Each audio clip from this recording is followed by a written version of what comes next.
My name's John Demby. I am a worldwide technical director within BMC, and I am lucky enough today to spend a little bit of my time talking to you about, I think, a application that's really going to kind of transform the way we think of IT service management.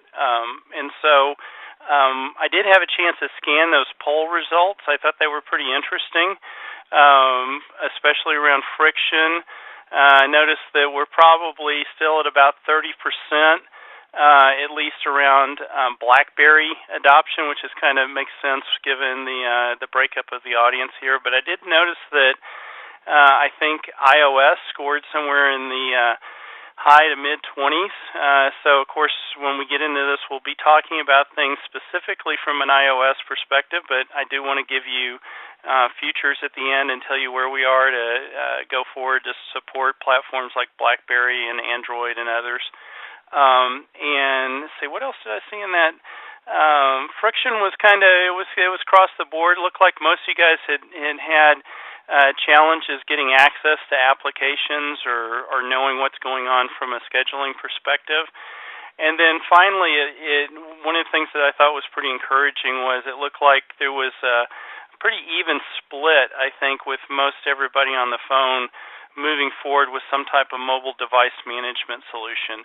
And so today, what I have the privilege of doing is taking you through and giving you some thoughts around what MyIT is all about from a BMC perspective, but I also want to give you an idea of some things we found along the way. So the first thing I want to really start into talking about is this idea of consumerization of IT. So I don't know if you travel much like I do. Some people think it's very glamorous to be traveling as much as I do. I don't know why they feel that way, but the nice thing is I will tell you that in the last couple of years, my iPhone has become my best friend and assistant on the road. When I get up in the morning, if I have to catch an early flight, I don't have to worry anymore about scrambling and printing out a ticket. I just, take my phone there. I can check in with the flight. It actually pins my boarding pass there on my phone in my passbook. If I want, I can check the status of upgrade, or if the seat that I had, maybe I had a center seat, I really want an aisle seat. I can make all those changes. Then I'm out the door, headed to the airport. As I'm going to the airport, I get alerts telling me maybe where there's some hot spots from a traffic perspective, and I might know how to avoid those to get into the airport on time. Once I pull up, if I'm valet parking, I've already have my reservation there. I pull it up, and the guy scans my phone, takes my keys, and I'm out the door there. Then I move into the actual terminal, pull my phone out, hand it to the TSA agent. They look at my ID. They put my phone down on a scanner. It says, "Mr. Demby, you're good to go," and I get to go through the TSA pre-line and pretend like what it was like to travel before 9/11 and keep my shoes on and all that kind of stuff. Then I go in, right around the corner is my Starbucks. I pull up my phone. They scan my Starbucks card, so they give me credit for whatever caffeine that I need to ingest before I get on the plane. And then once I get to the hotel or to the other city, I've got my rental car information. I know exactly where I'm going. When I get to the hotel, if there's a problem with my reservation, I don't have to scramble for a piece of paper. It's right there on my phone. And so really, if you think about it, these devices now that we carry from a smartphone perspective have really transformed the way that we do and interact with things in our day-to-day life, stuff that used to be very friction-oriented, things that we used to have to make sure we had a paper copy of a ticket, or you would print out or write down that confirmation number or something like that. And so as BMC looked at this and looked at really kind of this idea around the consumerization of IT, we started really wanting to go in and ask some questions about what we thought was IT friction. Now, interesting enough, we went about this survey in this white paper we've published, and after the presentation, I'll have a link here in a little bit. They'll tell you where you can actually download this study from Forrester and BMC. We'll also send out that link afterwards as part of the recording link to this particular webinar.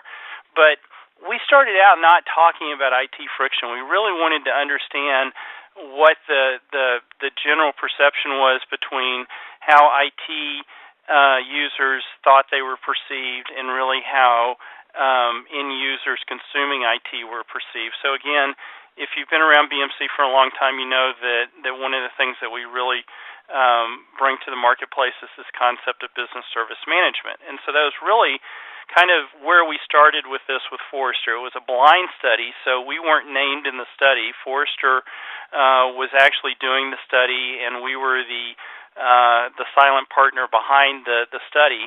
And so we started out first, and I believe our first sample size was about 300 IT support or IT individuals, people that worked in IT, and about 300 users or consumers of IT. And very quickly, we saw something that was pretty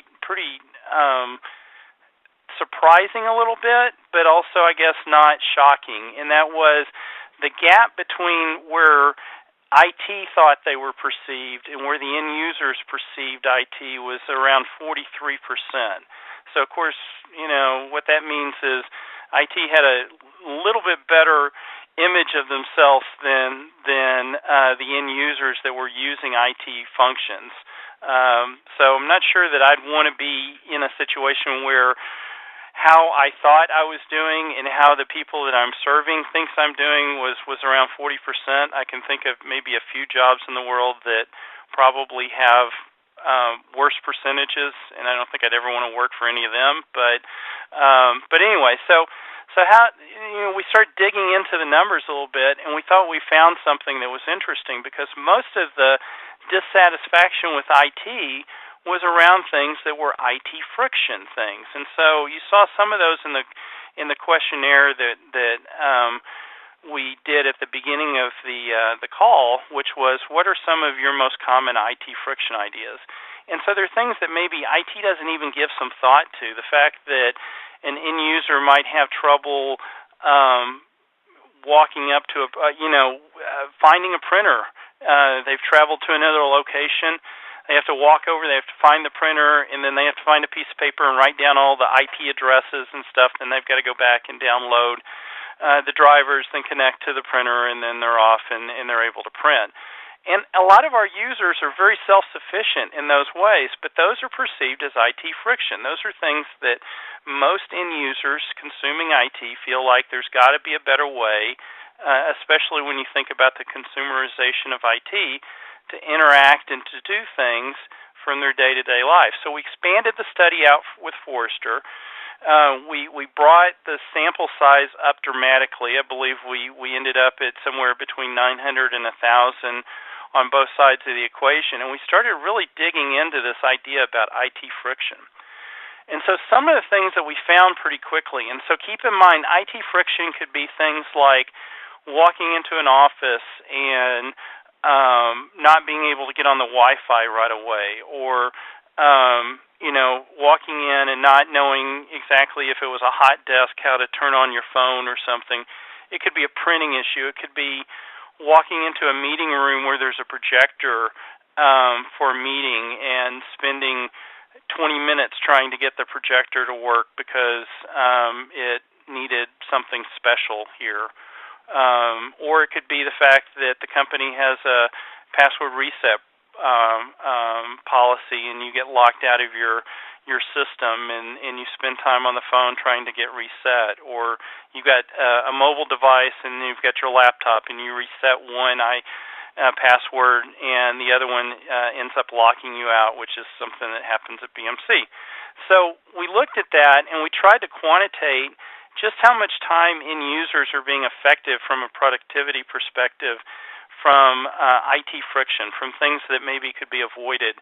And surprising enough, almost 90% of the people that responded to the survey said that they felt like they were losing almost 18 hours a month due to IT issues.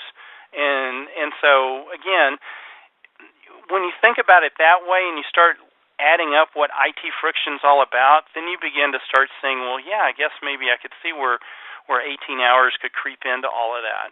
But what was more surprising, and if we mark this out on the calendar, that's about 2 days of productivity out of the month. But what was more surprising was that when we expanded out and we took a look at this, we found out in that set we could actually drill down into another set, which was just a little over 10%, almost 12% of the employees reported losing a significant amount of time during the month for IT issues. This could be not having access to systems that they weren't aware were going to be offline and not being able to plan accordingly. It may be, devices that needed to have some kind of,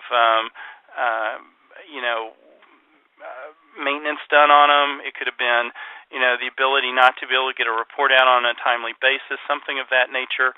And so when we add in this other subset, the subset that was majorly impacted from IT friction, we haven't even begun to try to quantitate what the actual cost affected by this productivity would be, but it's got to be in the billions to trillions of dollars. That if we could just take out some of that friction and do a little bit more and address some of the needs of the individual people consuming IT from a MyIT perspective, it would be dramatically different.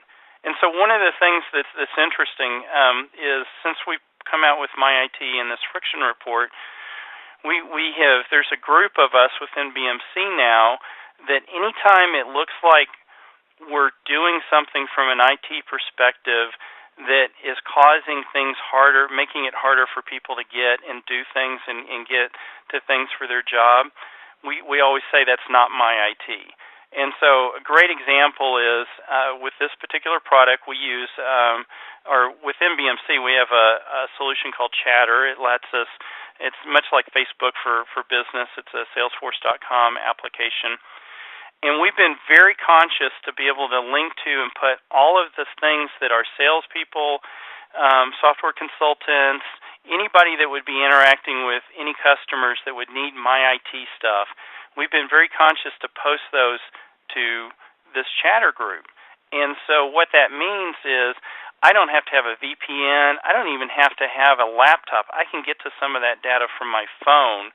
And by having this conscious decision, instead of maybe creating a SharePoint somewhere where I have to get into a VPN, we've taken the friction out by really allowing for people to interact with data the way that they're used to interacting with their day-to-day lives. So really what I want to do is to talk a little bit more about what this friction really is and what some of the consequences are. So, of course, we've already talked about the study revealed that there was really a low perceived relevance to IT. People are, even if you don't have a BYOD policy, you have people inside of your organizations, if they can get away with it and they have the disposable income to do it, they will go buy their own device if it is far superior to whatever you would provide from a business perspective. And so you have users out there that want choice, that want the ability to kind of self-enable themselves. And so that begins to, really kind of push the relevance of IT down even further in the minds of the users. It also, we've talked about the friction and the productivity. And then the other part of it, too, is because we seem to be a little mired into this whole concept of what we do from an enterprise software perspective, and we don't embrace some of these new ideas like consumerization, like application support on mobile devices, things of that nature. We also have customers that are starting to say, well, I don't really want to use your application because it really doesn't give me anything. I want to serve myself. I don't want to call into a service desk anymore. I want to go find my own answers. I want to be able to if I'm working on something in at midnight or 1 in the morning, I don't want to feel like I'm impacting somebody by having to pick up the phone and call somebody in the middle of the night. So here's the link to the Forrester page. I'll leave it up just for a second, but like I said, we will send this out after the call.